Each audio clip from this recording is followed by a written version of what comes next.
listening to A Scary State, and this week we're talking about Colorado. So, Lauren. Yes, Kenzie. Let's get scary. Do you like my sweatshirt? I do. It's little skeletons with Santa hats dancing. My friend's sister got me a sweatshirt that has like 3 little otters on it, and they're like dressed up with like Christmas stuff. You had an otter-themed everything this year, didn't you? More or less, yeah. Yeah. When I showed everybody the stickers, I like literally went galloping into room and was like, look at what my best friend got me for my birthday. They're all so cute. I had, like, when I pulled up stickers, because I knew I was getting you otter stickers, because you love otters and you love stickers. Right. And so I found, like, 3 different packs online. And I was like, ooh, so I'd spent time looking through all of them to figure out which one I thought would be best. And, like, what I love, too, is that, like, it doesn't repeat. Yes. Like, that's, like, typically with sticker packs, like, you know, repeats after a while. Yeah. So I really liked, and, like, you know, I was like, I shared. Oh, look at you. I shared. I let people pick one out. Very nice. You know, no one picked the one that I wanted, so it was fine. You should have picked the one you wanted first. Yeah. I figured I would just be like, no, you can't have that one. That works too. You got to pick a different one. But yeah, I put one on my computer. I put 2 on my computer. I finally started a new notebook. Oh, because I filled up my last one. amazing. Oh, so great. So lovely. And so I put a few otter stickers on there. And then on my water bottle, I have an otter that's like doing like the rock on right next to my Warped Tour sticker. Amazing. Amazing. And I'm obsessed. Well, I missed you yesterday. I know. Mackenzie doesn't love me anymore. So every year she comes over to my house for Halloween. And she didn't this year because she hates me. And then we also do the Christmas event for my mom's nonprofit, and she also didn't come this year. It's like, you don't love me anymore. So what actually happened? What actually occurred is that I was waiting patiently. I was going to go straight to Lauren's house after I got off of work, but she wasn't home. And so because I patiently waited. That was the day before the baby shower, and we spent a lot of time at my mom's house setting up. Hence why I didn't make it to Halloween, because by the time you got home, it still takes me another half hour to get there. Yeah, it would have been a little late. Thank you. And as for this one Friday, I have a pretty good excuse. Saturday, I hate the fucking cold, dude. I love you so much. But you don't show it. I actually really do. All the time. But even you were inside. Well, yeah. Well, also, you know, I'm a little pregnant, and so I can't walk around as much. Though I did walk 5.5 miles that day. Wow, that's Thank good. you. Thank you. I needed a timeout from it. I made the hot chocolate for the volunteers and the apple cider. I was in charge of making sure those were going well. Yeah, very taxing job. It is. I mean, I had to be on top of things the whole time. So I did that, and then I also just followed Mom around the whole time. Yeah. Because my friend was Santa. Right. And his wife was kind of like Santa's helper. Oh, that's fun. It was so cute. So I was like, what am I supposed to do? I'm going to be bored. So I just followed Mom all over the place. That's fair. It was good. Fair. It went really quick. We had everyone go in and out. We were done by 8:30. Was it like it was last year where there was a lot of people the first night and not as many the second night? Or was it pretty even? It was pretty even. Okay. We didn't have a ton the first night. We're like, oh my God, the second night's going to be insane. Yeah. But no, we had a new system for the second night. Yeah. We went through it. It was great. Yeah. Yeah, it was good. Well, that's fun. I bonded. So I dressed up as a snowman. Right? So I had a big white sweatshirt on, and I put the face and stuff on it. Oh, that's cute. And there was the petting zoo. So I went over to the petting zoo. The big fat goat, who was also white, and we bonded. He came up to me because I think he saw oh my God, there's another fat white thing. And so you're not fat, you're pregnant. Okay, a large white thing. And so I went over to him, and he was climbing up the gate and putting his little nose through the thing, and I was like, oh my God, so I was petting him. It's like one of me. I know. So funny. My kind. I was like, I have found my soulmate. We knew each other in a past life. Must have, because he locked eyes on me, and that was it. We were just... Which, locking eyes with a goat is... It's actually kind of terrifying. Oh, Yeah, man. but it was a lot of fun. Well, good. It was good. Maybe I'll come next year. I would love that. Yeah. And now they've taught other people how to do the station that we usually have. Yeah. So you and I can do other things. I like that. Hmm. I think standing still is definitely part of the issue. Yeah. They did have heaters for everyone this year.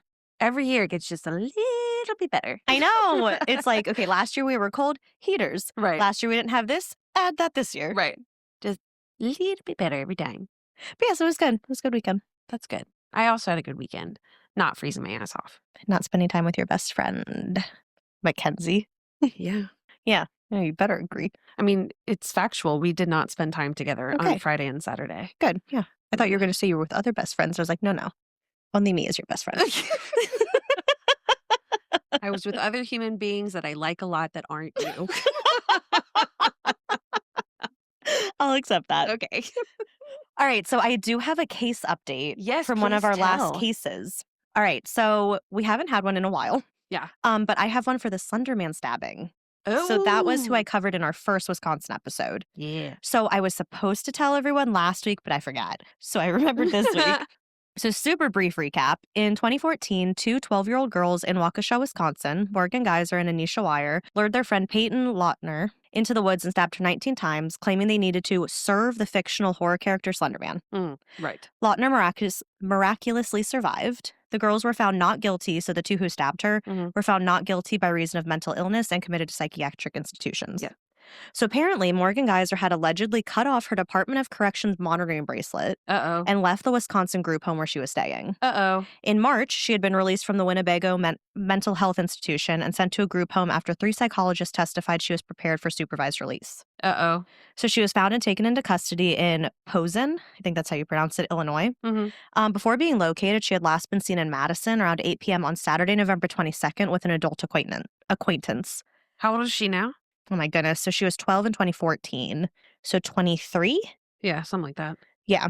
So Madison to Posen is about 164 miles and would take 2.5 hours to drive. So she was long way away from her group home. She was found on Sunday night at a Thornton's truck stop. She and her acquaintance were both taken into custody. So police later said that the person traveling with her was a 42-year-old man.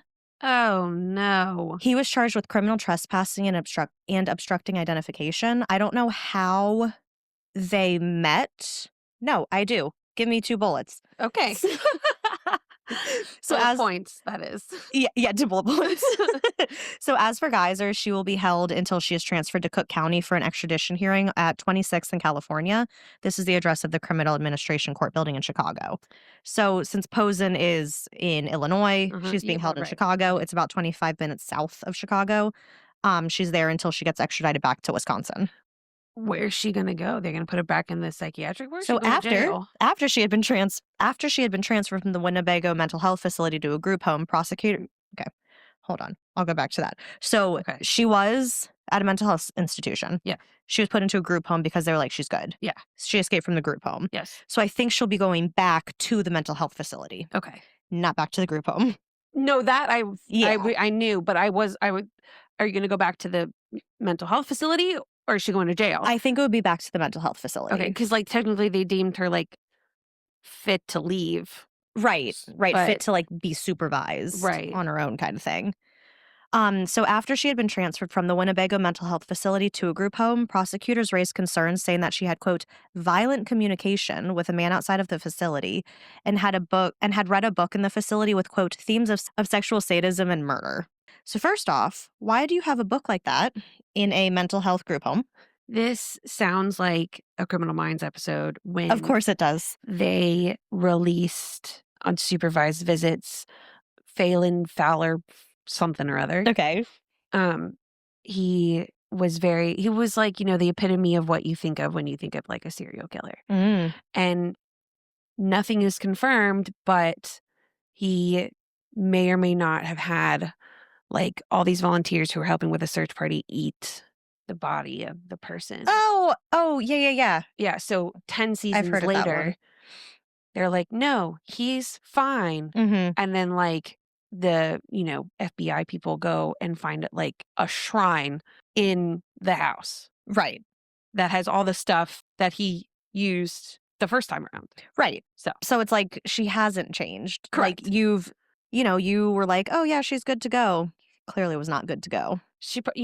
I bet because I feel like I saw something somewhere like maybe last year where one of them was like trying to get paroled or whatever. Yeah. I don't know if it was her or I not. think it might have been. But like I gotta wonder, like if especially if this isn't her first time trying, like she probably figured out how to answer those questions. Absolutely. So Absolutely. And it seems so scary too because Peyton, the one who was stabbed, yeah. her family had to be warned. They had to have Yeah. cops like come protect their house, like kind of be on the lookout if Morgan were to come to her house. Where's the other one? I don't know. We haven't gotten a lot of news about her. No, I don't know if she was released or not. I don't think. I don't know. I can Google song. Google. Use your Google. Google. Okay. So a People article from November 24th. Oh, your birthday of literally this year. What a great day. Where are the Slenderman stabbers now? So, hold on, let me just skim this article. No. This article is telling me nothing. Well, that's good. It's like, where are they now? And then it just talked about like literally nothing. There's also a Criminal Minds episode that's very similar Oh, okay. Here, maybe to the this Slender will Man be- thing, Well, I'm sure that it inspired like a lot. but like slightly different. Okay, so Wire was released from Winnebago Mental Health Institution in 2021.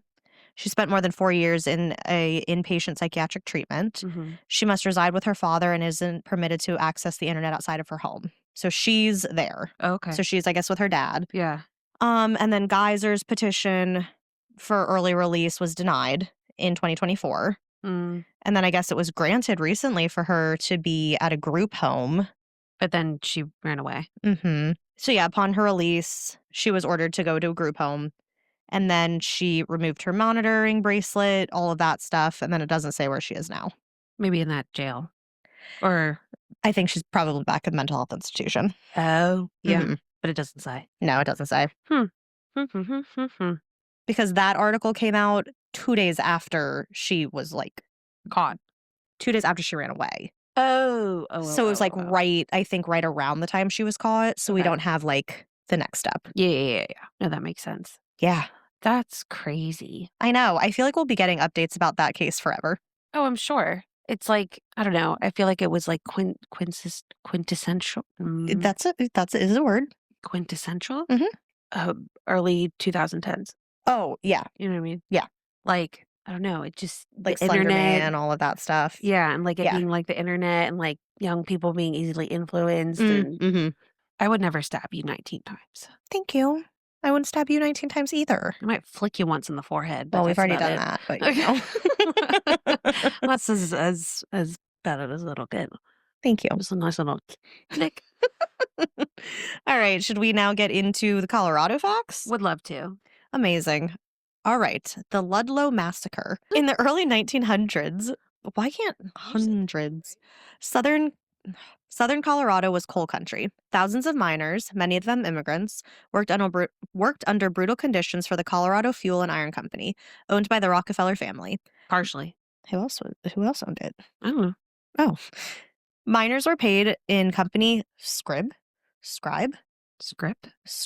lived in company towns, and could be fired or evicted at any time. In 1913, miners went on strike demanding safer conditions, fair wages, and the right to unionize. When they were evicted from their homes, families set up tent colonies, the largest at Ludlow. On April 20th, 1914, the Colorado National Guard surrounded the Ludlow camp. Gunfire broke out, guardsmen fired machine guns into the tents. As the camp burned, women and children hid in underground pits dug underneath the tents. When the fire spread, smoke filled the pits. By the time it was over, at least 25 people were dead, including 11 children and 2 women who suffocated together in one pit. Oof. The Ludlow Massacre sparked violent labor wars across Colorado and shocked the nation. Yet for decades, it was downplayed or erased from history. Today, Ludlow stands as a reminder of how quickly the pursuit of profit can turn deadly and how innocent lives are often the cost. And at this time, the 8-hour workday was like already enacted. Oh. But they weren't following it. And they were like, still doing like the 16-hour day kind of thing? And they're like, follow it. Enforce it. Oh, wow. So, just basic worker rights. Yeah. All right. In 1874, 5 men set out across the San Juan Mountains during a brutal winter. Only one returned. Alfred Packer staggered into town alone, wearing better clothes than when he'd left, and carrying money that belonged to his companions. At first, Packer claimed the others had abandoned him, but investigators soon discovered the truth. All 5 men were dead. Packer eventually confessed that he survived by killing and eating them. He claimed self-defense, that one man had gone mad and attacked the others, but evidence contradicted his story. Some bodies showed signs that they had been killed while sleeping. Packer was convicted, released due to a technicality, then reconvicted. He served 17 years in prison before being paroled. Over time, his story became twisted into dark humor and folklore. Restaurants, songs, and jokes reference him, often forgetting the real victims who died alone in the wilderness. Behind the legend is a chilling truth: desperation, violence, and survival at any cost. We also cover this in episode 169. That story was so wild. It is such a wild story. Like, I think you did an excellent job with how you told it. Thank you. Yeah. I was like, no fucking way. No, it's wild. In 1964, a peaceful camp of Cheyenne and Arapaho people settled along Sand Creek in southeastern Colorado. They were there under the direction of U.S. officials. They both flew an American flag and a white flag of truce. Despite this, on November 29th, Colonel John Shivington led over 600 soldiers into the camp at dawn. What followed was not a battle, it was a massacre. More than 150 Native people were killed. Most were women, children, and the elderly. Bodies were mutilated, soldiers took trophies. Though investigations later condemned the attack, Shivington was never punished. Instead, Of course not. Yeah, why would he be? Right. Instead, the massacre was initially celebrated by some as a victory. Sand Creek remains one of the most violent and shameful acts committed during westward expansion, a stark reminder of the genocide Indigenous people faced on American soil. Yeah, and Wikipedia says that it's between 70 or over 600 people died. Somewhere so between 70 and over 600. Yeah, pretty much. Very small range. Yeah, exactly. So, but yeah, I feel like when we do states that are further out west, it's always something like this. Yeah. On April 20th, 1999, 2 students entered Columbine High School armed with guns and homemade bombs. By the time the violence ended, 13 people were dead and more than 20 were injured. The Columbine shooting shocked the world and fundamentally changed how Americans think about school safety, media coverage, and mass violence. Did it though? Yeah, did it? In the aftermath, misinformation spread rapidly. Narratives were oversimplified, warning signs were missed, families were left grieving while the public searched for answers. Columbine was not the first school shooting, but it became the most influential, shaping decades of policy, fear, and national trauma. Yeah, the policy to make elementary school kids practice a lockdown drill once a quarter. Yeah, really do it a lot. The tragedy is not just about what happened that day, but about what followed and how society struggled to respond. When you know how like when people make announcements in schools, it's like a ding, ding, ding. Like every time it happens and there's nothing planned, there's always a slight initial panic. Well, yeah. Of like, what if this time? 9 times out of 10, it's not. It's usually a car blocking something. Right. Something more innocent. Yes. But it's always my first thought. Oh, that would be mine too. So. But yes, that's Colorado. So out of those 3, let's see. What are you going to put in the rotation this time? All right. Well, we have one that, okay, no, we'll just do, what spooky frenzy you doing, Kenzie? All right. I am doing a place. Oh, okay. I was this close to doing another like locational thing, but it's not like the same where it's like unsolved and trying to figure it out. It's like just a bunch of cases that happen in one area. Oh, okay. Yeah. So, so this is going to be a haunted episode because I also have like a haunted thing. Haunted? I guess not I have not a person. Yeah. That's a strong term. Interesting. Okay. Do you think it's San Luis or San Luis? I thought you were about to say like San Luis or something. Probably San Luis. Okay. Not San Luis. San Luis. Well, in Kentucky, okay, you know in France how there's like Versailles? Yes. In Kentucky, it's Versailles.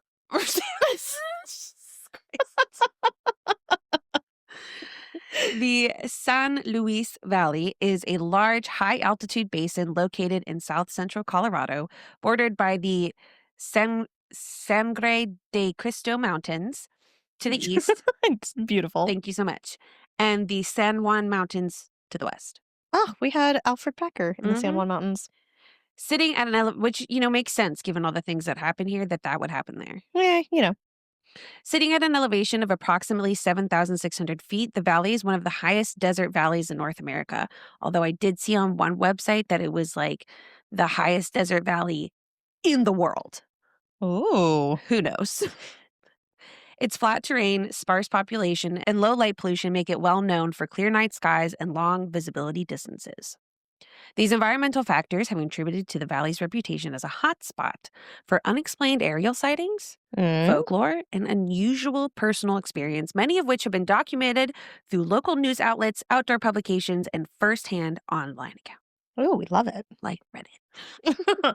Love it even more. So it's definitely more UFO-y Ooh, okay. than haunted. Mm-hmm. It's more Um, spooky. yeah, it's like the haunted stuff is like it feels like something's there, but you don't see anything, Mm-hmm. kind of thing. Okay. So most of the things I'm going to talk about are just like the well-known stories attributed to this general area. Okay. Technically, one of mine kind of trickles into New Mexico, That's okay. but this valley goes all the way into the north of New Mexico. So it's practically in the same place. It's It's And the it's same only thing. one. It's the same thing. Yeah. And it's a kind of a good story. So, like, I got to include it. One of the most recognizable attractions associated with the San Luis Valley is the UFO Watchtower. Okay. More like Watch Dome, in my opinion. But that's okay. Located near the small town of Hooper, Colorado, the Watchtower was built in 2000 by local resident Judy Messeline as an elevated platform for observing the night sky. Oh, that sounds so beautiful. She did it as a joke, Oh, and then, like, it became like a really big thing. I love that for her. And so she was like, and she's had her own experiences. So she was like, well, now that that's happened. Oh, wow.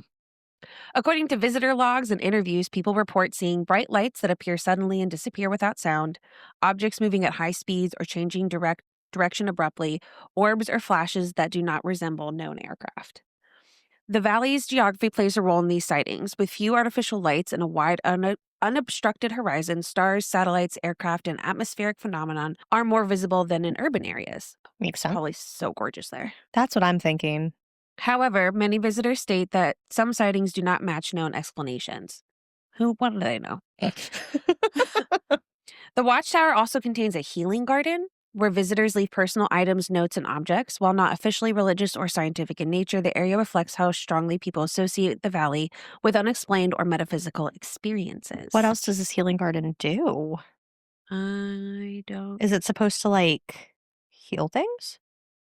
I focus more on the fact that it's a UFO watchtower than Okay, the sorry. healing garden. I was just interested when you said healing garden. I was like, is this a place where they go and leave offerings to be healed?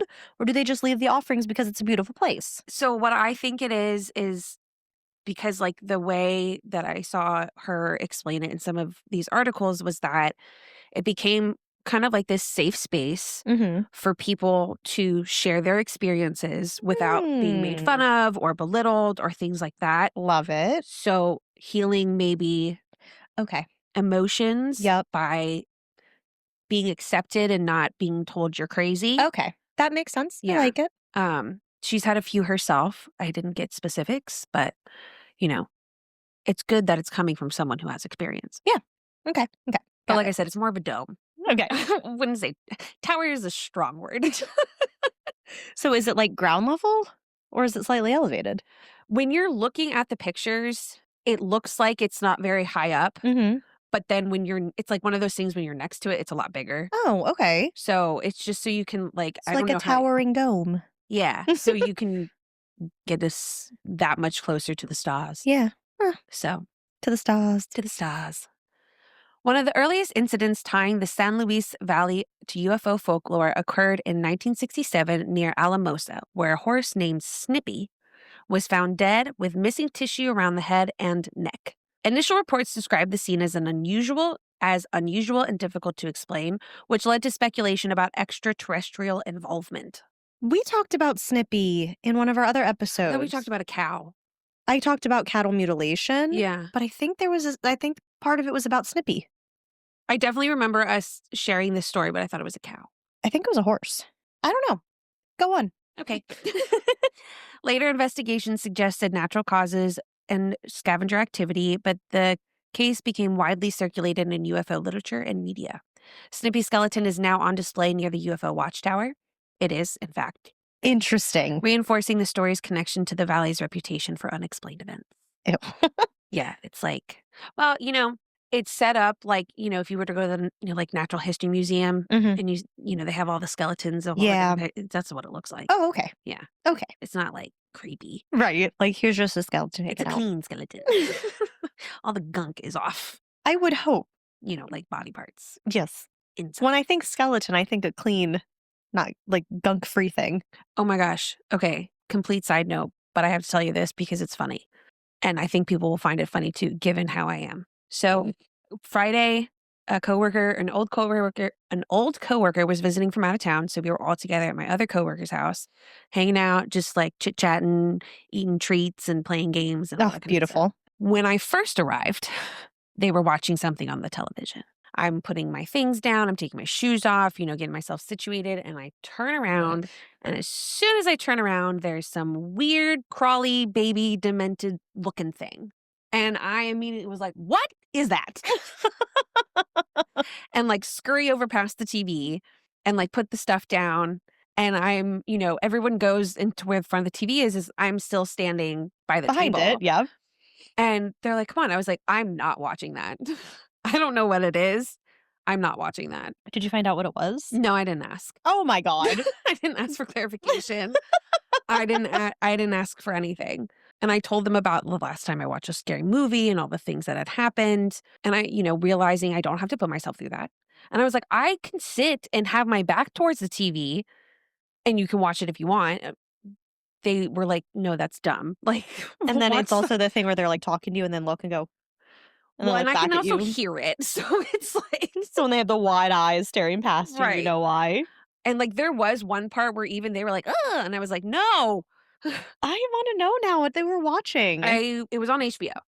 That doesn't help me at all. It looked like, if I remember correctly, I did turn away very quickly, but it looked like this, like, it definitely looked like a baby doll head, but it was like kind of crawling weird and it was like got a weird face.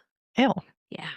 I hate the crawling things. Yeah. So that's when they learned that I hate scary movies. They didn't know this before? No. Wow.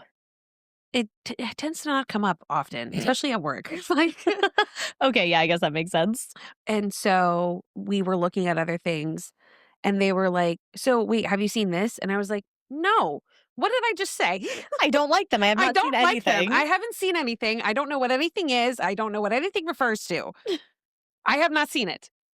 I actively avoid these things. And they're like, well, is it like all kinds of scary? Yep. And I was like, well, I don't mind like, gory stuff, but in an action movie way, not in a scary movie way.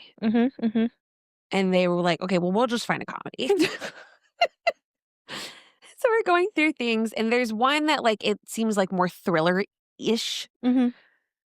And had we not been partaking in the things that we were partaking in, I probably could have managed. Right. But I was like, mm-mm.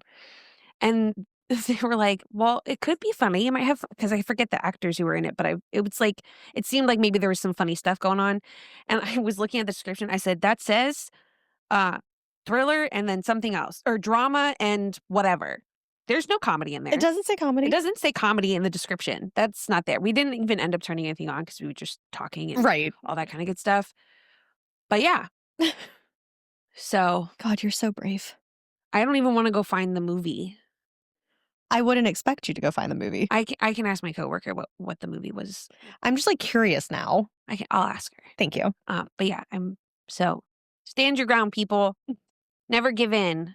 Stay true to who you are, and people will accept you. Snaps for that. So back to the story.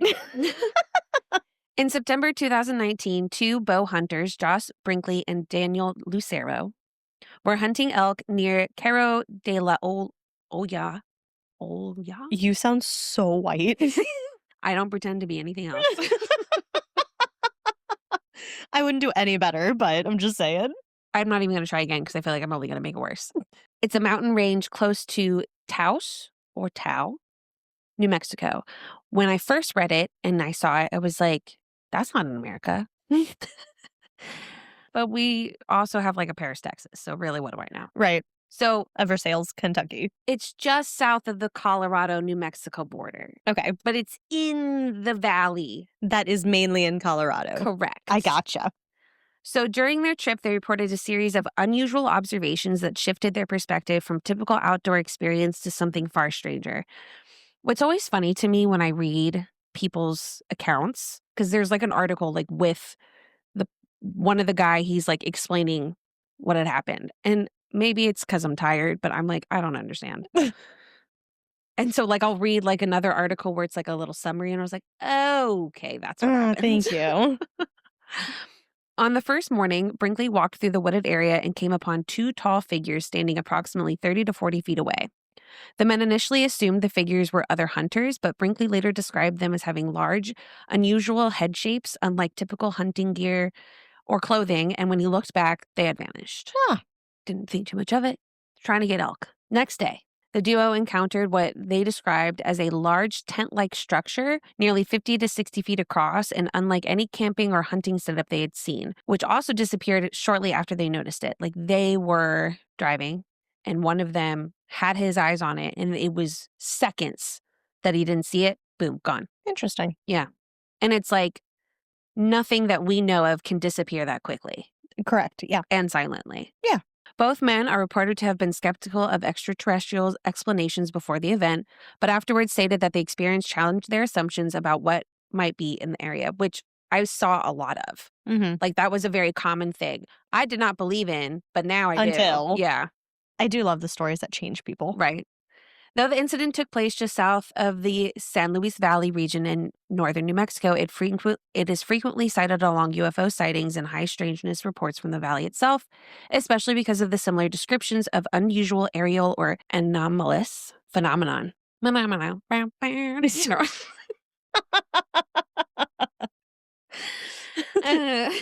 the relative proximity of the two areas. So now just like weird stuff. Okay. Penitente Canyon, located along Cannon? Did I not say canyon? No, you said cannon. Oh, sorry. Canyon. Located along the western edge of the valley is a popular climbing and camping area. Despite its recreational use, it has also been associated with unsettling experiences. In one documented account published in Climbing Magazine, a climber describes hearing loud, unnatural sounds late at night, experiencing sudden wind gusts with no clear source, and feeling a physical sensation that caused them to leave the area immediately. Yeah. The account doesn't specifically claim it was like a supernatural thing, but they were freaked out. Well, yeah. Like it felt like someone had put their hand like on their shoulder. Ew. And they ran. And then like the wind happened, so they ran into their car. They could see like the wind going round and around and around. And then when it like kind of calmed down, he ran back out, grabbed his sleeping bag from his tent, and then jumped back in the car and slept in there. I mean, yeah. Other visitors to the canyon Yeah. have reported unexplained noises, sudden changes in wind or temperature, and a general feeling of unease after dark. Yeah, I usually feel unease in the woods after dark, but I just feel unease in dark. doesn't matter where I am. I just don't like the dark. I was telling my therapist about that. She was asking like what kind of lights I have in my house. And I was like, well, I have lamps. I was like, I got a lot of night lights. I got one in each room. We have night lights around the house. But that's for your dog. Well, yeah. Mine are for me. We do have one in our bathroom upstairs, though. But that's also so that I don't wake myself up fully when I have to go to the bathroom at night. Facts. I did that last night. It Yep. sucked. 4 times a night. You know, I get it. It sucks. Because I said it's the awful cycle. Wake up, go pee, and then realize how like thirsty I am. Chug my water, go back to bed. Couple hours later, have to go pee again. You did this to yourself. I know. I know. Thank you, Mackenzie. These reports are anecdotal, but they appear consistently across outdoor forums and local discussions. Local newspapers, such as the Alamosa Citizen and the Alamosa News, have documented long-standing valley folklore, including ghost stories tied to early settlers and ranching communities, tales of strange lights appearing over farmland, stories passed down through generations involving unexplained deaths or encounters. Oh. What, like the one that had like with the climbers, Mhm. like that article, it started off with like, accidents happen here. I'm sure people's spirits are still in the area. And I'm like, Oh. damn. Jeez. Okay. While many of these stories are recognized as folklore rather than fact, they contribute to the cultural identity of the valley and are frequently shared by residents and visitors alike. Reddit threads focused on Colorado and paranormal topics frequently reference the San Luis Valley. They describe the region as exceptionally quiet at night, emotionally intense or isolating, and a place where small noises or lights feel amplified. Some posters emphasize that the valley feels different even when nothing unusual happens. Others share personal sightings or unexplained moments, but often stop short of drawing conclusions, instead framing their experiences as unsettling or difficult to explain. No, go all the way. Try to figure out what did it. Go into the dark basement. Yes. Check it out. In conclusion, the San Luis Valley's reputation for high strangeness, because it's up high I get it. Yeah. Yeah, good one. and it's in the sky, high altitude, up high in the sky. Thank you. You're so welcome. Appears to be shaped by a combination of environmental conditions that increase visibility. So, like, obviously, if it increases in I was about to say invisibility. The opposite of that. Yes. If it does the opposite of that and increases visibility, then I feel like much more credible sightings because it's clear. Clear. Yeah. Geographic isolation, historical incidents that gain national attention, ongoing firsthand reports from visitors and residents. While no scientific evidence confirms paranormal or I really hate multiple syllable words. I'm so sorry.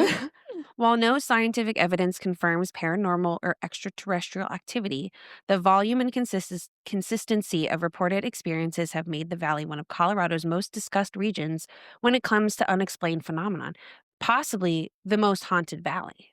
Mm. Where? I don't know, but really haunted. Yeah.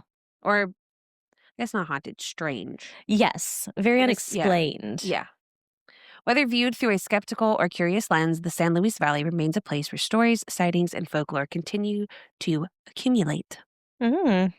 So that is the San Luis Valley Interesting. in Colorado. I love to believe that anything is extraterrestrials. Yeah, me too. And it seems like this happens a lot. Yeah. Even the lady who made the watchtower, Right. she started off with it being a joke, but then she had her own experiences. Like, she's had like a ton. She called herself to do that. Like, you know what I mean? Like, She what? like you are always saying, like, I'm going to believe that there's ghosts so that they don't prove me otherwise. Yeah. She's like, I'm going to make this as a joke. And then they're going to be like, haha, you want to see a Oh, joke? I see what you mean. I see what you mean. Yeah. So she like brought that upon herself. Yeah. If she had done it seriously to be like, I want to catch something, she wouldn't have caught anything. True. But because she's like, I'm doing this as a joke, Right. the like ETs and stuff are like, bet. I'll show I'll you. show a you. joke. So, but yeah, it seems like a very wholesome place. Okay, I love that, it. like, because you know how people are when they have their experiences and they tell other people, and Yeah. they either think they're crazy or they don't tell other people because they think they're going to think that they're crazy. Right. So it seems like a nice place for people to go. Oh, well, I love that. And it's like in the middle of it's not in the middle of a desert, but it looks like it is. I think that's a place I would actually go. I don't think I would go there. I don't think I'd camp there. No. I'd want to get like a hotel, like a nice. I just won't camp anywhere. Like a nice, not haunted hotel. Yes. But I would go visit. Yeah. I think it would be fun to go there. I think it would be too. Yeah. I'll check to see what the situation. Yeah. Okay. Ooh, we should see if it's close to Red Rocks. And then we I go don't think so. it might not be, but we go for a concert. Yeah, because I think this is in like southern Colorado. Oh yeah. And I think Red Rocks is a little bit more north. Ugh.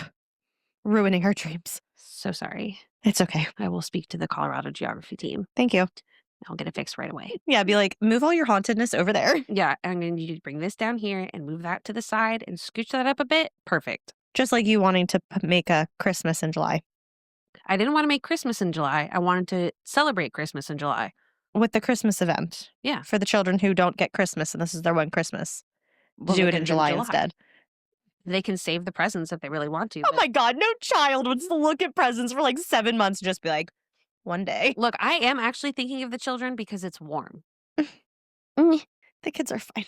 Are they, though? Some. Well, nicely done. Nicely told story. Very interesting place. Thank you so much. Yes, it seems bizarre. Bizarre. That's a good word. Yeah. How bizarre. How bizarre. What's spooky to you pouring, Lauren? So I do have something haunted.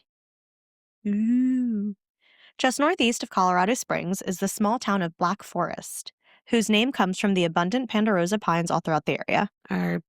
Is that a dark tree? It must be. It makes the forest dark. Okay. Black Forest has a population of just over 13,000 residents. Too small. I know, right? It was officially settled in the mid 1850s, and at the time it was the primary source of lumber for many locations and settlements. It turned more than 1 billion board feet of lumber, I don't know what that means, it's just a measurement, I guess, for the Kansas Pacific, Denver, and the Rio Grande and New Orleans railroads. Oh, wow. Because of the large demand of lumber, at one point over 1,000 lumberjacks and 700 teamsters were employed. Lumberjacks. Teamsters were horse-drawn wagon drivers. Nice. But soon enough, Black Forest garnered the reputation of being haunted. Dun, dun, dun. So the hauntings began in 1991 when Steve and Beth Lee purchased their dream home in May, right in the middle of the Black Forest, after having rented it for a year. Is it in a forest? Mhm. Yeah, it's a forest, and it's called Black Forest, and it's also like the town name is Black Forest. And the town is in the forest. Mhm. That's what I have gathered. Interesting. Yeah. Okay.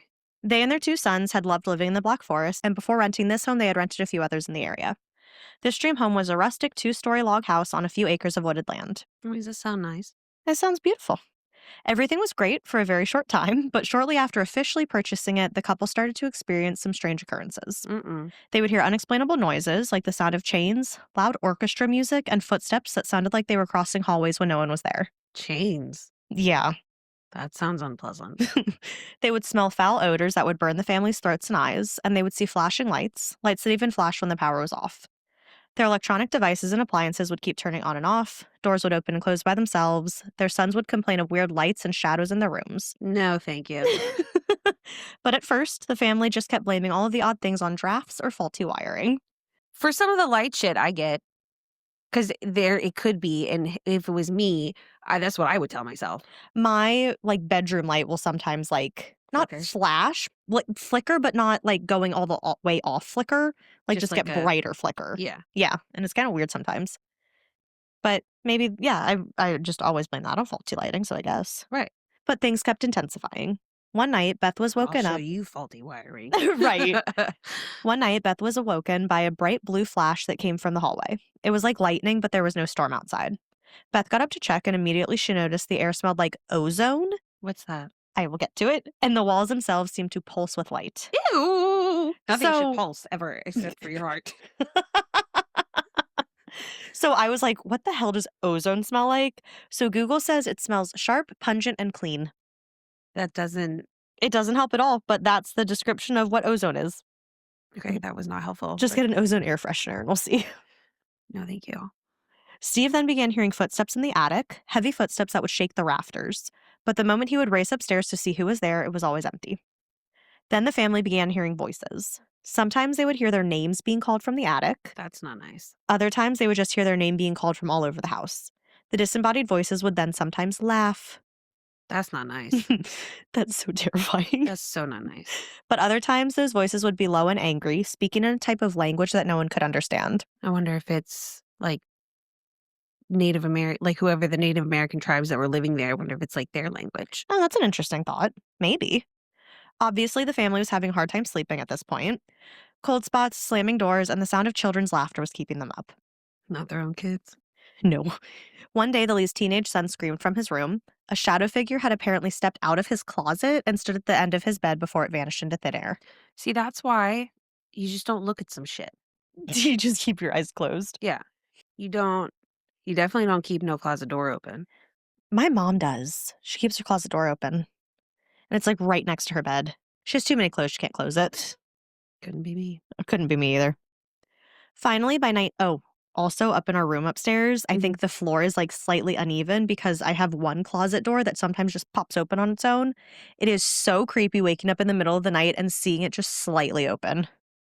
And it's for sure a leveling problem. I hope. Okay. I mean, the door, it's not like fully on its hinges. So I think that's part of it. Like, if I want to close it, I have to, like, slam it closed. Mhm. And then sometimes it just boops open. Mhm. Yeah.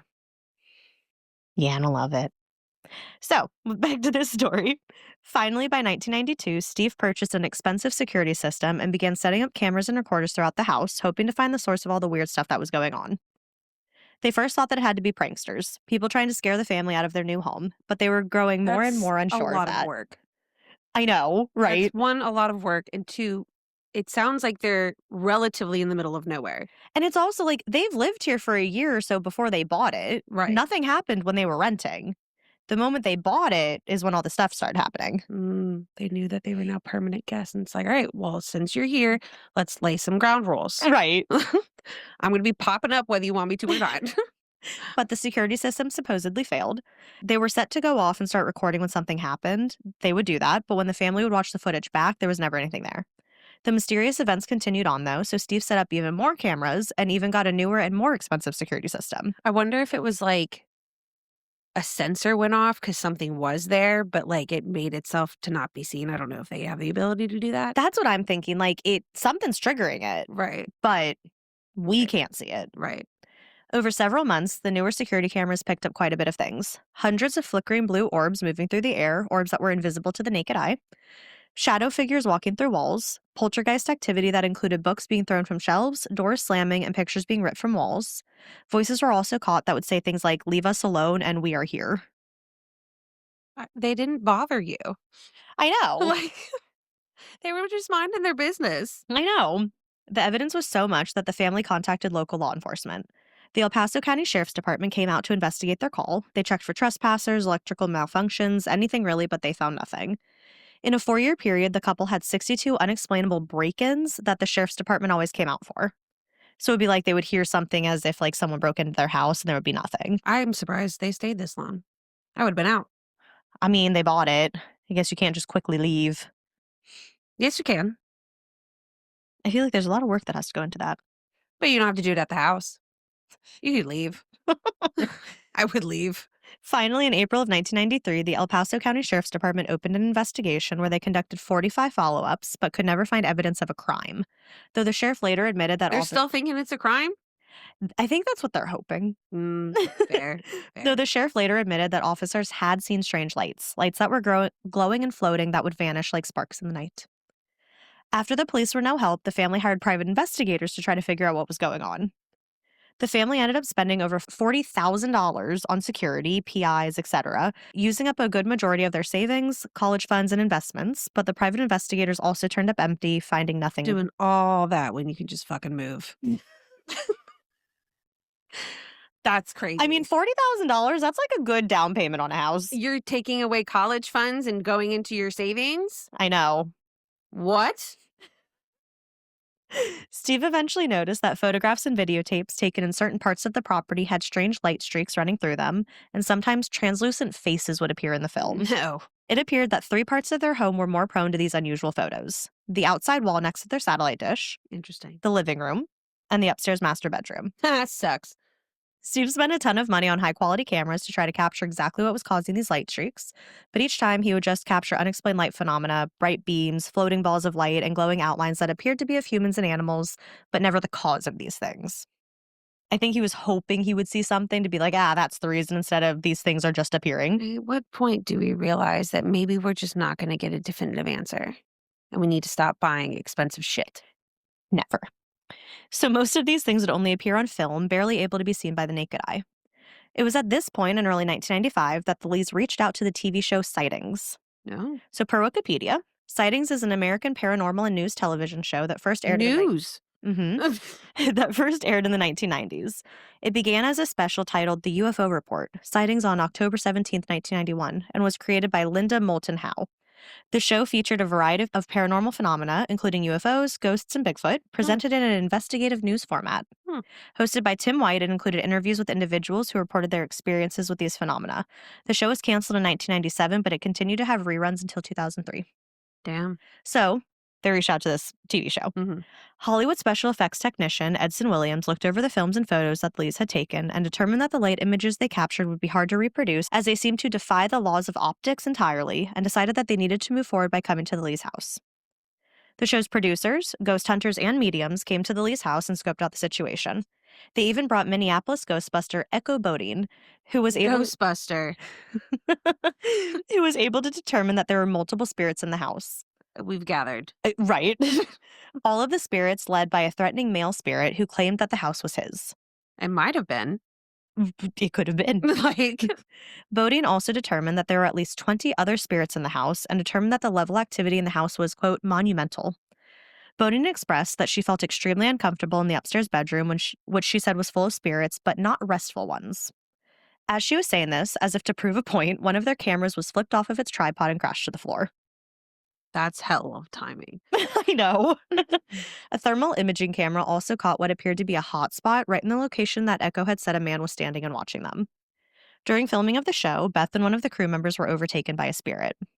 So the crew member Sherry was shown visibly crying on the floor while complaining of both numbness and the feeling that something had entered her. She said she, quote, felt something go into her as her chest, arms, and legs became numb. She was unable to fully recover until she was off of the Lee's property. As for Beth, when she was sitting in the kitchen talking to Echo, she said that she felt like someone was holding her down. She then complained of difficulty breathing. She has to pause the interview and staggered out of the room. During both of these instances, the crew recorded unusual EMF readings and interference. Huh. When the crew returned to LA, Steve had gotten some photos developed. One image showed a white dagger of light pointed directly at his forehead. The next day, he awoke with a painful golf ball-sized welt on his forehead. Wow. He was rushed to the hospital and a CAT scan was done, but the doctors weren't able to find anything wrong or anything that could have caused the welt. 6 months later, the sightings crew returned to the Lee's property with a new psychic, Peter James. So immediately Trying to repeat the results. Immediately upon arriving, James sensed the pull of a powerful psychic energy vortex on the property. Well, yeah, all those people have been there. Yeah. Then, while touring the house, James was overwhelmed by a burning chemical odor. OZ? Ozone? The whatever, OZ? Whatever it's called. Well, that's supposed to be clean. Clean like bleach clean? Who knows? Like, I mean, I've never heard of like, oh yes, this smells like ozone. neither have I. Yeah. Has anyone smelled ozone? And can you give a better description than What Google Lauren told us? James then asked if the name Howard meant anything to the family. Steve and Beth were taken back by the mention of the name. Turns out, Howard was a good friend of the family's. Beth called him their, quote, adopted granddaddy for the last 10 years. As the Lees talked about Howard, they started to make a connection to the chemical smell they had been smelling. So Howard's son, Howard Jr., had died of a drug overdose in the 1960s. Junior's best friend was a pharmacist, and the two stole prescription drugs and got high together. So they believe that this chemical smell, like that made their eyes and like throat hurt, was like drug related. Like would have been what Howard had felt when he would get high. Stupid. James felt that Howard Jr. had entered a rift in space-time on the Lee's property because he wanted to make contact with his father to explain that he hadn't really died of a drug overdose, as was believed, but that he was murdered. He had, in fact, been murdered. That's all we go into in that. So after 6 months, about 6 months after this visit, sightings returned again. Peter James accompanied them this time as well, but this time he wanted to focus his attention on the most active spot, the master bedroom on the second floor. Are they now calling people to come back after shit happens, or do these people ask them to come back? They keep wanting to come back. So sightings is like, we haven't finished like what we want to see here. Okay. So they keep coming back. Over the years, many psychics had pinpointed the closet as being a gateway to the other side. While the mirror in the room was a source of endless photos. Narnia. I said, okay, Narnia. While the mirror in the room was a source of endless photos of apparitions and floating faces. James believed that the mirror reflected the faces of the spirits going in and out of the room's gateway in search of the life force they had lost. Choose a different portal. That's why you keep your closet doors closed and you don't put creepy mirrors near it. I can't believe they're still living in this house. Like, that's just so mind-blowing to me. I know. I would have been so long gone. So gone. I mean, we heard our freaking Mr. Skeleton Man's arm fall. And I was like, But I also don't feel anything scary here, so. At the end of it all, James said, quote, there is an energy here unlike anything I have ever experienced in all the years I've investigated anomalous activity. So the Black Forest is indeed a very important place that should be further investigated. I feel like every time we read about something like this, where it's haunted or whatever, and investigators are investigating it, and they're always like, I've never had this intense of an experience before. I'm like, are we having repeated like each one is upping the other one. That's what I'm wondering. You know? Like, like your first one, obviously, never experienced anything like this before. Right. And then your next one, it's like, oh, no, I've never experienced anything like this before. And then Right. they keep one-upping to get better. Like in crime shows when the detectives are like, man, I thought I'd seen it all. Yeah. So this is what it feels like. Exactly. As news of the haunted house spread, it soon became a magnet for investigators, journalists, and even unsolved mysteries. That would piss me the fuck off. Why? Don't come to my house. Yeah. Don't bother me. Unsolved Mysteries aired this case in 1994. So paranormal investigators. It was a great year. I think the Lees were okay with all of these people coming because they wanted it to be documented that their house was haunted. And I Probably think they needed some validation. Right, exactly. Like he's trying to find all these things, like spending all this money on cameras and stuff before they even contact anyone. And then now that like people have been like, yeah, there's something here. I think when people got interested, they're like, come on in, see what's going on.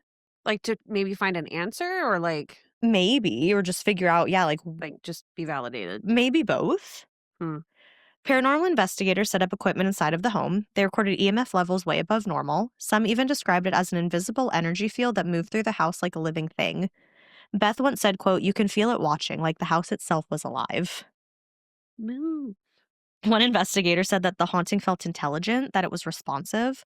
Like when questions were asked, the voices on tape would answer those questions. One time, after a researcher asked, who are you? A faint voice replied, I am here.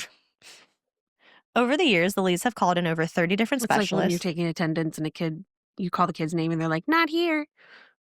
Why did we do that? Why is that still a thing that happens? Because kids think it's funny. They think they're being clever. And it's so funny because, like, we did that. Yeah. Like 20 plus years ago. Yeah. And now kids are doing that too. It's like, wow, things sometimes don't change. Or like if I'm like, oh, I'm trying to, make sure everybody's here, then some of them will be like, oh, I'm not here, miss. No, I'm not here. I'm like, okay, yes, thank you so much. Check. Right. Over the years, the Lees have called in over 30 different specialists, to include some of the best paranormal researchers in the country, as well as more PIs, clergymen, psychics, and even quantum physicists. You know what this sounds like? What? You remember the book, A Strange Case of the Stripes? Yes. And when they have all these people just like they just, anybody Cycle they can in. find Yeah. to figure out what's going on, and things just keep getting worse and worse. Yeah. That's what this feels like, but for haunted shit instead of lima beans. I like it. Yeah. Some of the scientists say that the light forms recorded on film do not behave according to accepted laws of physics. Bill Gibbons. Well, then maybe there's ones that we don't know. That's what I think all the time. Like we say that all the time too with like cryptids. Yeah. We're like, maybe it's just a species of animal we haven't discovered yet. And it's like you have the laws of physics that are true, but you don't know that you found all of them. Right. And 95% of science, especially when it comes to this stuff, is a theory. And theories are not fact. Yeah. They're ideas that have a good amount of evidence to maybe prove one way or another. Yeah. Bill Gibbons, an electromagnetics expert from Denver who specializes in exposing fraudulent hauntings, was hired to come out and sweep the house for electronic bugs. But while there, he witnessed so many paranormal events that he returned on his own many times to try to trace the source of the projected energy. See, this is too much. This is way too fucking much. Not only would I have moved out of this house, but let's say for some crazy ass reason, I decided, nope, I'm going to stay. To have all these people in and out just reminding me that there's a bunch of shit crawling around in my house I can't see. No. I hate that, crawling around in my house. No, go away. I think they liked it. I think they wanted people to, like, investigate their house. Fine. He believed that the energy was coming from a stationary source under the house and wanted to bring in ground sonar equipment and spectrum analyzers to track it. No. Quote, next he's going to say, I need to dig up your floorboards. Right. What are you hiding under the floorboards? I thought that the entity was in the master bedroom. Those are where it's the most active. So it's throughout the entire house. There's just 3 spots where it's the most active. Got it. I saw spectacular light shows that could be seen with the naked eye, he admitted. It's an extremely active site, and there's nothing that Steve or his wife are doing to cause this. And this is still in the, mid to late 90s? Yeah. But apparently the worst phenomenon that took place was the blue light. This light was seen by pretty much everyone, friends, neighbors, and even police officers. This blue light would appear suddenly, then hover or move through rooms, sometimes even forming shapes or faces before fading. You know, in Finding Nemo, when Dory finds the little squishy, And or when they like go down and they're like, oh, look at the light. It's so pretty. Yeah. That would be me. You'd follow the light. Yeah, I'd be like, oh, this is my squishy. His name is Squishy. He is now my squishy. And so if it goes into a dark part of the house, would you follow it? Be real, Mackenzie, with your answer. I feel like if I see a blue light that's moving and I decide to name it Squishy, It already has you under its control. probably. Like, I'm not in my right mind. Photographs are captured of this light as well as orbs that seem to emit their own light. There is even one photograph, supposedly, where a translucent figure appears near the staircase, partially outlined in blue. Yeah, but I guess they lost it all, didn't they? I don't know. I'm going to look for it and see if I can include it in the Okay. pictures with this episode. Yeah. Steve once described the blue light, quote, like the air itself was alive. It moved through the house like it was looking for something. See, that's crawling. Yeah. Ew. Yeah. Naturally, with anything paranormal or supernatural, there are theories. Theories that range from scientific to supernatural and spooky. So, some people believe that the hauntings were fueled by psychic energy and by the stress and trauma from the household that managed to manifest itself physically. Though it doesn't seem like they had What stress and trauma is a Right. fucking house going through. The Lees were able to get Charles Duke, a Republican senator from Monument, which is a town, to come out. He brought his own cameras and got a lot of evidence. Quote, there are things happening that defy explanation around the house, Duke told reporters. But I must admit, I went over there with a great deal of skepticism. It's really bizarre. I was shocked. I'm not a believer yet, but certainly there's something going on there. I don't believe in ghosts, and neither does Mr. Lee. He's just trying to get someone to listen.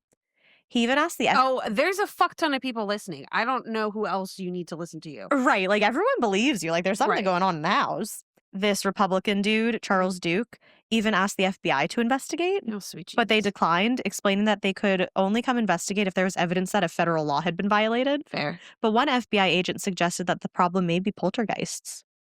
What's the difference? Between what, ghost and poltergeist? Yeah. So poltergeist is more like they're going to cause things around the house. So they're going to knock things over. They're going to be more destructive. And it seems like poltergeists come from more trauma and negative emotions in a house, and that's how they're manifested, while hauntings don't have that background. I mean, it's a self-fulfilling prophecy. They're probably stressed the fuck out. All this shit is happening. And it just keeps amplifying it. Right. So the next theory is a portal or dimensional rift. So a Hopi shaman, H-O-P-I, anywho, a shaman, was consulted about the hauntings, and he said that the area is a rainbow vortex, one of only a few psychic energy spots on the planet that connect our world with the next. As of now, there are only 2 other areas where photographic phenomena similar to that of the Black Forest hauntings are being recorded. Both are private residences, one in Arizona and the other in London. In addition to the appliances turning on and off, doors slamming, and all of that, red, yellow, and white light forms have been seen and recorded, as well as apparitions of an old lady, a little girl, a burly man dressed in 1800s clothing, and a flying dog. This dog, Steve believes, was his own dog who had died 10 years earlier. That's now flying. It's literally in quotes a flying dog. Okay. Some suggest that the house actually sits on a spiritual fault line or on a portal, like a thin spot between worlds, so lights and other things could make their way through the portal and through the walls. Do you know how easy it is to check to see if where that is on a fault line? Very easy. Oh. How do you check fault lines? They already have them mapped out. Oh. So you probably just can Google it and see what tectonic plate it sits on. We should see if there's any fault lines near us. There's not, thank God. Darn it. Because that would have been fun to go see. See if we experience anything. If you're on a fault line, you're prone to earthquakes. That's why California has so many problems. I'm not saying we live there. But if there's a spooky church or a spooky house on a fault line, we go see it. But earthquakes. Not all of the fault lines are going to have earthquakes all of the time. Well, but no, they could be the Ring of Fire where they have volcanoes. You're right. Oh my God, Mackenzie. Our next theory is electromagnetic or military interference. So apparently the house was close to a military installation. So skeptics... How close? I don't know. I don't even know what military installation it was. So skeptics propose that electromagnetic testing or radar interference would be responsible for hallucinations. What? There have been no official To sources. this many people? There have been no official sources that have confirmed this activity, though. That's the dumbest. And even the psychic one was pushing it, and that's still stupider. So Steve believes, this is where we go a little, that the U.S. government had a large hand in all of this happening. Is this Who's Steve again? The guy who owns the house. Okay. Steve and Beth. The Lees. Yeah. Okay. He said that the government did testing out in those parts that had military implications, and he was convinced that the government was using he and his family as human guinea pigs to test laser holograms and biological weapons for psychic warfare. Has he been evaluated by a psychiatrist? Have we gone down that route? No. Okay. He mentioned that he saw figures in military fatigues carrying assault rifles on his property and had spent hours trying to photograph them. He accused the government of cutting off the electricity to his home whenever it was vacant so that they, the government, could enter without being detected. He also accused them of spraying chemicals in his van and truck that left him deathly ill. He believed that secret agents were following him when he visited his mother-in-law in Gunnison, Colorado, or his father's home in Louisiana. I'm sorry. He really went down a government conspiracy rabbit hole. He's paranoid Yes, probably. and seeing things. Could be. Could be. Then our last theory. You wouldn't know there hasn't been a psychiatric evaluation. I mean, that's a very good point. Because, it's one thing to be talking about the ghosts and get that shit confirmed, but now you went way off the rails. Uh-huh. And you said this is all happening because the government has decided government. My family out of the entire world Or the guinea pigs are going to be the guinea pigs for this. for this warfare. People think that they are So more special. important in the world than they really are. So our last theory is residual energy. This is that the land itself holds kind of echo or a trauma imprinted on the environment as the area's history, which echo? holds an echo, like a trauma. Like a trauma has been imprinted on the environment. And it's called an echo? A kind of echo. Yeah. Interesting. So this could include the fact that this area's history has old homesteads, Native American hunting grounds, and tales of strange lights long before the Lee's house was built here. So it's believed that it's kind of just a residual haunting of the land. You think the previous owners knew about anything? I have no idea. That's a really good question. That's what I would want to know. Yeah, Because who were they? If the previous owners came in and were like, yeah, we saw some weird shit too, then I'd be like, okay, yeah, there's some weird shit happening in the house. Right. But if everything was hunky-dory until these guys moved in, I'm starting to think That the government followed them. Dad went a little cuckoo for Cocoa Puffs. And there's that phenomenon. Something in French. I can't remember what it is. Oh. You know what I'm talking about? Yes. Oh, damn it. Where it's like the shared psychosis. Yes. Flowed. Yes. Yeah. That. Yep. That's what this is starting to feel like. A little bit. Although, bit. what did Beth say does she have a theory? No. She told me. just is like, yeah, there's stuff going on here.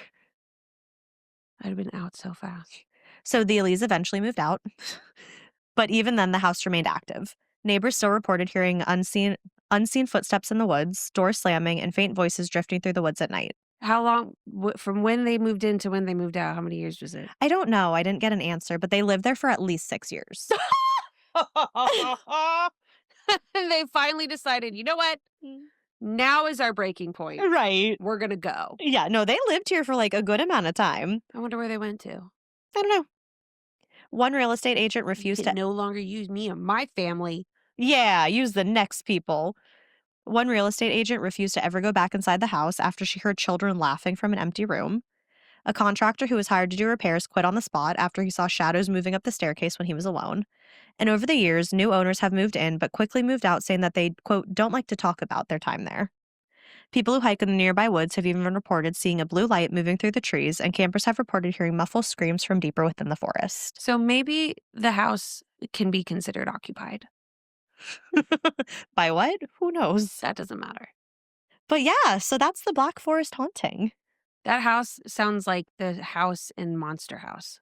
Yes, it does, but without a nice old lady being the reason for it. Right, and it having the rug for a tongue. Yeah. Slightly different from a cartoon. Slightly different, but it seems like a really pissed off house. It does. And it doesn't want people there. Yeah. It was doing everything to get them out. But when they rented for the first year before they moved in, before they officially bought it was fine. Maybe they liked the previous owners. So everything was hunky-dory. Because the previous owner still technically owned it Right. when the Lees were renting. And they're like, we just got to put up with these assholes. And then they felt betrayed because When? the house was sold. Ah. And maybe they didn't like the Lees. Maybe they didn't. Maybe they didn't. Maybe, yeah, when they were renting, they're like, ugh, Maybe they had to they're here, but we'll get rid of them soon. they had to ramp things up or whatever because they wanted them the fuck out of the house. Could be. So my idea of getting the fuck out of the house would have been really smart. Right, like after year 1. Not even. The moment one thing happens, I'm gone. Well, all of their first stuff was like faulty wiring. But after it was no longer confirmed to be faulty wiring, I'd be like, yeah. I'd probably go stay in a hotel and say, figure it out and let me know when I can come back. That's a good one. Yeah. But yeah, that was a fun one to research. I liked that one a lot. That's spooky. It and is it just spooky. makes everything so much worse because it's in a place called Black Forest. I know. That's why it's so great. It's like so fitting. Like, talk about a self-fulfilling prophecy. Exactly. Like, this is just all groupthink. I know. I love it. Well, sorry to the Lees. Yeah. I still think we need to check in on Dad. I think so too. Sounds like he's got a lot going on. It does. It does. It definitely escalated to the paranoia stage. And I think it seems best that you just leave it alone. Yeah. It wants to be left alone. Don't knock it down. That doesn't seem like a good No, idea. no, never knock it down. It seems like they would be very upset. I think so. And we don't need any more bad juju. No, we don't. Not even as far away as Colorado. We don't need any. Yeah, the world becomes real small when there's bad juju. That it does. Yes, yes. Well, excellent story. Thank you. Thank you. Very bizarre. Very bizarre. Colorado, so bizarre. So bizarre. The bizarres of Colorado. The bizarre places in Colorado. I'll let you workshop. Yeah. So thank you for listening. Like and review us. Mhm. Send us any. Oh, we got a reviews. comment on one of our Spotify episodes, and the person said that they had tried to send us an idea or something like that, but I guess they didn't hear back. Yeah, I do reply back to emails if you send us a story. Yeah. If it was my bad, if you sent it to the right email and it just slipped my mind, Yeah. I am so sorry. Yeah. I will go back and look, but just to verify, our email address is ascarystatepodcast@gmail.com. Yes. But yeah, I'll go back and check to see if I can find it. If I didn't reply to you and you did send it to the right email, I am so sorry. Yeah, sometimes you just need to poke us a little bit. Yeah. Yeah. Because usually I'm good about replying to all the emails, but it could have just like slipped my mind. It Yeah. could have just, gotten lost in the random emails we get. Yeah. I don't know a lot. Yeah, you don't. So what do I know? I know. Nothing. Nothing. I don't know a damn thing. I'd be so disappointed if you were my teacher. I get it. I don't know anything. Oh, we only say that because we got a mean comment. Yeah, it's public. I don't give a shit. Yeah. Yeah. They posted it publicly. Y'all can go find it. Not nice. Just because you started off with saying that you really like us doesn't make the insult any nicer. Right. Like, it's like trying to say no offense and then you say the most offensive thing. Right. Right. Exactly. Like, no. But for everyone else, thank you for listening. Yes. And stay scary. Choose kindness. Yeah. And stay safe.